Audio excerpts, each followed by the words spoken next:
continue to hold town hall meetings. I'm committed to that, and I, in fact, enjoy it. And we will hold open, unscreened meetings. You notice we didn't hang out cards tonight. On the issue of what I will do to try to keep our governmental system moving, even with its messiness, I will try to be a participant in it, and I'll try to be clear on my convictions and how I represent people. I'll tell you very clearly, many times, many ways. Number one, I will defend the Constitution, uphold the Constitution. To the best of my ability, I'm not going to violate the Constitution. I tell you, that was tested to the max on the Farm Bill, sitting in the Ag Committee. The beauty of the Ag Committee is not Republican or Democrat, even though there's Republican and Democrats. Cows and alfalfa aren't Republican or Democrat. So we worked together very well on it. But there were times I had to say, no, I can't accept that, so I'm going to have to work some way to make sure I don't violate my conviction of the Constitution. Secondly, if I don't violate the Constitution on any issue, then the next priority is my constituency. Sorry, Rachel, you were. And I better be out to know the general lay of the land of the constituency, not just the fact, thanks for coming. Got it. Sorry. I'm not going back to Tucson, though, am I? No, not right now. But I'll represent my constituent to the best of my ability, the majority of it, when they don't violate the Constitution. Beyond that, it comes down to a clear, consistent policy related to what I am as a Republican. I like the center line of the Republican. That's what I am. Some people say I'm far right. I said, look at my record.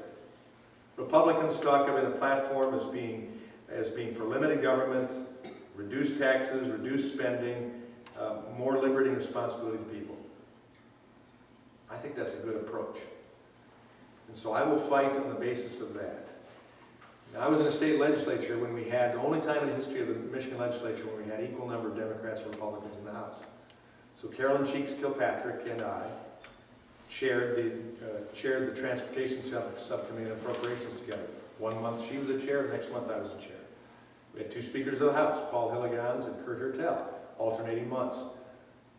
Democrat speaker, Republican chairs, and we reversed it. Worked fabulous. The next year, when I was in full majority, Nick Cimitero, and he would classify himself as a liberal Democrat from Southfield. He was my vice chair, and I had responsibility for reducing the general government budget. That's what Paul Hilligans, the speaker, told me to do. I said, fine, I'll do my best. And we did it. And I had to work with Nick and his guys and gals on his side of the aisle to make sure that they got some of their concerns met. Nick was never I didn't have any better defender than Nick Cimitero when we worked together on that. In fact, I saw him go when he saw me get up in a chair after a guy at his side of the aisle had violated a commitment he made me on a bill and voted the opposite way. He saw me get up on a chair and start to walk over to the guy. And Nick put his hands on my shoulders, said, sit down, I'll talk to him. And I listened to him talk to him. Listen, you're a freshman. The only thing you have here, remember this, is your word. Once you lose your word, you've got nothing. And you just lost it. I couldn't have said it any better. So, I mean, I'll attempt to do it that way. But there are times when, bottom line, I'm not going any further. And in trying to be a friendly person, be a caring person, being an honest person in front of the people, if that's not good enough, then we're going to have to see what happens. Yes, sir. We'll go here, here, and here. You mentioned that you are or were a minister. Where did you get your seminary training? Moody Bible Institute and Wheaton Grad School. You're ordained in a particular denomination? I was ordained in a Baptist church. My last church was an independent Bible church. I'm a Christian, first and foremost.